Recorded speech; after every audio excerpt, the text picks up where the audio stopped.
মানুষ নিশ্চুপ হয়ে যায় কষ্টের, অবহেলায়, অভিমানে।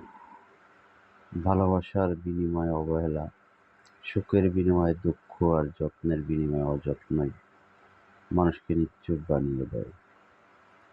একটা মানুষ যখন পরিবার, বন্ধু, আত্মীয়, প্রিয়জন সবার থেকে আঘাত পেতে থাকে, ধীরে ধীরে সে চুপসে যায়। তার হৃদয়ে গভীর ক্ষত হয়ে যায়, তার হাসি মাখা মুখখানি হারিয়ে যায়। তাই নিজেকে ভালো রাখার দায়িত্বটা সম্পূর্ণ নিজেরই। অন্যর কটু কথা হজম করে ভুলে যাওয়া শিখতে হবে। নিজের মুখের মায়াবী হাসি যেকোনো পরিস্থিতিতে ধরে রাখতে হবে। তাহলে শত কষ্টের মাঝেও সেই স্মৃতিগুলিকে